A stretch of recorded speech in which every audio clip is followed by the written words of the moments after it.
Meus irmãos, a paz do Senhor Jesus, eu quero trazer neste momento uma breve reflexão da parte do Senhor, que se encontra lá no Evangelho de Jesus Cristo, segundo escreveu Lucas, capítulo 5, do versículo 17 ao versículo 26.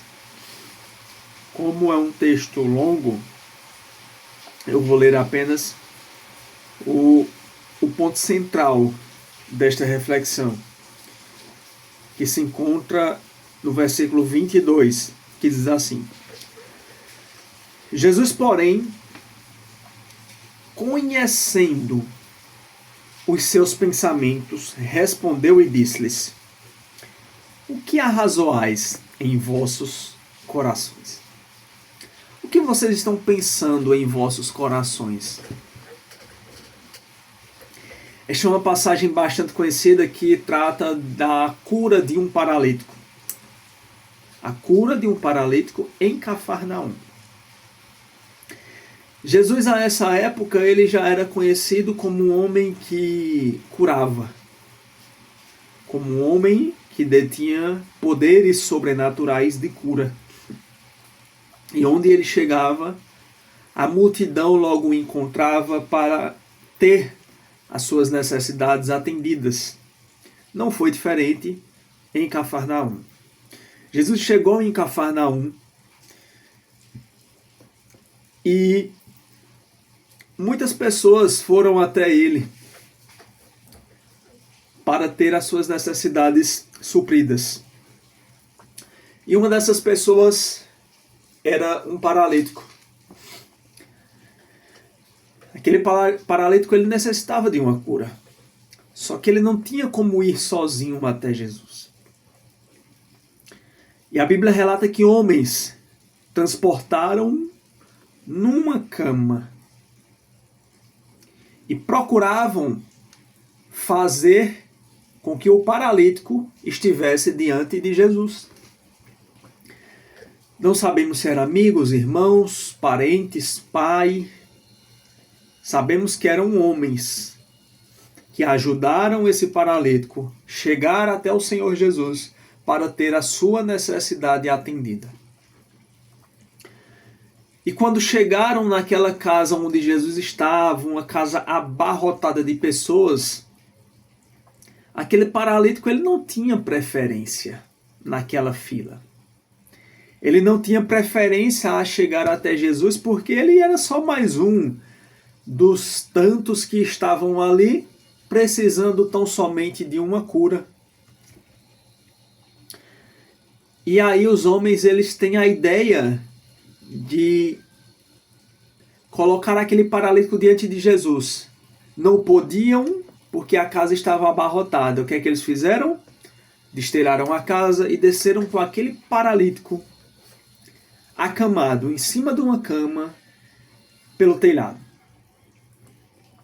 No momento que eles destelham aquela casa, descem com aquele paralítico em cima de uma cama, a Bíblia diz que Jesus olha para a fé daqueles homens, daquele paralítico, e libera uma palavra de perdão para aquele paralítico. Homem, os teus pecados te são perdoados. E é interessante, a gente nota aqui que a intenção daquele paralítico não era o perdão dos seus pecados. Aquele paralítico, ele vai até Jesus com a intenção de ter a sua necessidade física suprida.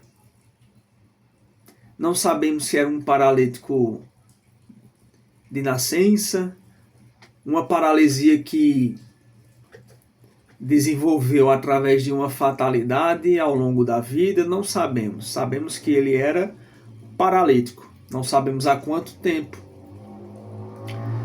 Mas sabemos que ele foi até o Jesus na intenção de Jesus conceder a cura a ele. Mas quando Jesus fala, homem, os teus pecados te são perdoados, Jesus está dizendo tão somente, tu vieste até mim com a intenção de ter a tua necessidade física, terrena e passageira suprida. Mas eu estou te concedendo mais do que uma necessidade física, terrena e passageira. Eu estou te concedendo uma necessidade espiritual. Eu estou te presenteando com o perdão dos teus pecados. Eu estou atendendo a uma necessidade eterna. Porque a nossa maior necessidade, irmão e irmã, é a salvação da nossa alma. A alma cujo valor é inestimável. Esta alma, cujo patrimônio nenhum na terra pode se igualar ao valor dela. A nossa maior necessidade não é somente uma cura física, terrena, passageira. A nossa maior necessidade não é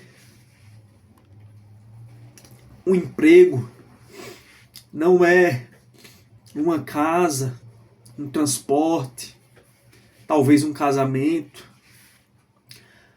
A nossa maior necessidade não é a aprovação em um concurso público, não é o acesso a uma faculdade, não é a conclusão de um curso superior, de graduação, de pós-graduação, não é a conclusão de um mestrado, não é a conclusão de um doutorado, muito menos o título de PhD. A nossa maior necessidade, para você que me escuta, é o perdão dos nossos pecados e a salvação da nossa alma.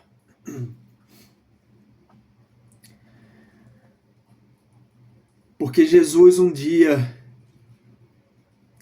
ele se fez maldito, morrendo em morte de cruz, para que nós possamos ter o perdão dos nossos pecados, uma dívida incalculável, uma dívida que não poderia ter sido paga por valor nenhum.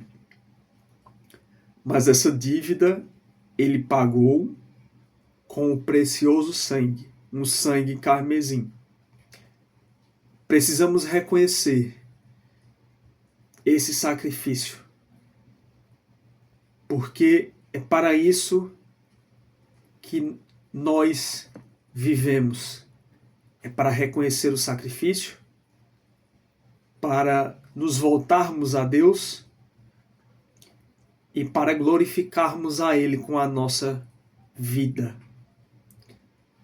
Porque quando fizermos assim, nós teremos vida em nossa alma, em nosso espírito, e vida com abundância. Abundância de paz, abundância de alegria, abundância de esperança no porvir. E a Bíblia continua. Naquele momento haviam escribas e fariseus naquele local. E quando Jesus ele fala e perdoa os pecados daquele paralítico, os escribas e os fariseus, eles começam a razoar, começam a questionar, mas não questionar verbalmente, mas questionar mentalmente aquela atitude de Jesus. Porque eles não criam que Jesus era o Filho de Deus. Eles criam que Jesus era tão somente mais um dos profetas, que não tinha poder para curar pecados. Então eles questionavam em suas mentes: quem é este que diz perdoar pecados? Se não só Deus que pode perdoar pecados. Somente Deus pode perdoar pecados. Quem é esse que se diz ser Deus? Quem é esse? E Jesus, sendo onisciente, no versículo 22, a Bíblia fala: e Jesus, porém, conhecendo os seus pensamentos, eles não precisaram criticar, nem falar aquilo que eles estavam pensando, para Jesus conhecer aquilo que eles estavam pensando. Porque Jesus, ele sendo onisciente, ele conhece o meu e o teu pensamento, mesmo antes de nós pronunciarmos através da nossa voz. Ele conhece a nossa palavra muito antes de nós a pronunciarmos. Ele conhece os teus pensamentos. Ele conhece cada pensamento, meu, seu e de toda a humanidade. Um estudo realizado em 2022 no Canadá, liderado por um psicólogo em PhD, sua aluna mestranda e um grupo de cientistas, eles concluíram através de exames radiográficos de ressonância magnética que cada pessoa processa em sua mente por dia 6.200 pensamentos em média. 6.200 pensamentos em média cada pessoa processa em sua mente por dia. Jesus conhece todos. Todos.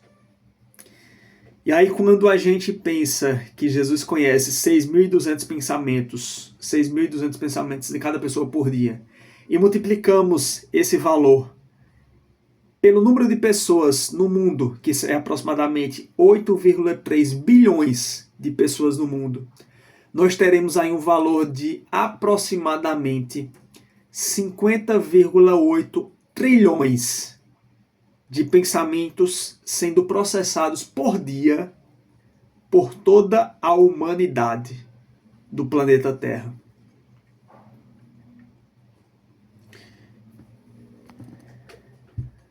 Isso é incalculável até de se decifrar com a nossa pequenez, com a nossa mente, mas Jesus, ele conhece.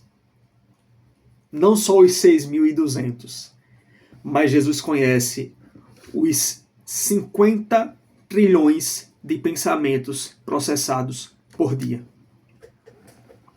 Esse é o Deus que eu sirvo. Esse é o Deus verdadeiro. Esse é o único Deus. Por que omites informações, desejos, anseios, vontades ao Deus Todo-Poderoso, se Ele já conhece tudo? Seja verdadeiro com o Senhor. Seja verdadeiro com o Senhor em suas orações. Porque o nosso Deus, Ele ama a verdade no íntimo. Ele ama a verdade no íntimo. E Ele conhece todos os pensamentos. Pensamentos de mal e pensamentos de bem. Ele conhece. Seja verdadeiro com o Senhor.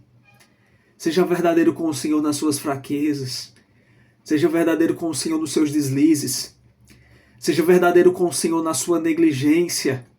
Seja verdadeiro com o Senhor nas suas fraquezas. Seja verdadeiro com o Senhor. Ele está pronto e disposto a te perdoar todo e qualquer pecado, em todo e qualquer momento, em toda e qualquer situação. Eu quero que você fique com essa palavra nesta noite, nesta tarde, nesta manhã, sabendo que o Senhor conhece cada pensamento e que Ele ama a verdade no íntimo. O Senhor quer sinceridade. O Senhor, Ele quer obediência, porque Ele tem algo novo para você. Então, meu desejo é que o Senhor, Ele te guie, te oriente, te abençoe. Pai, em nome de Jesus, eu quero te pedir, ó Deus, por cada pessoa que está assistindo este vídeo, Pai, que assistiu esse vídeo, que o Senhor o abençoe, Que o Senhor fale aos seus corações de maneira singular e especial, ó Deus. Que eles possam reconhecer, Jesus, o teu sacrifício vivo, puro e genuíno, Senhor. Que nenhum outro poderia se colocar no teu lugar, ó Pai. Meu Deus, em nome de Jesus, que a tua graça, ó Jesus, possa pairar sobre a vida daqueles que ainda não te servem, para que eles possam, Senhor, te reconhecer como o único Senhor e Salvador de suas vidas. Pai, em nome de Jesus, é assim que te oro e te agradeço, Senhor. Amém.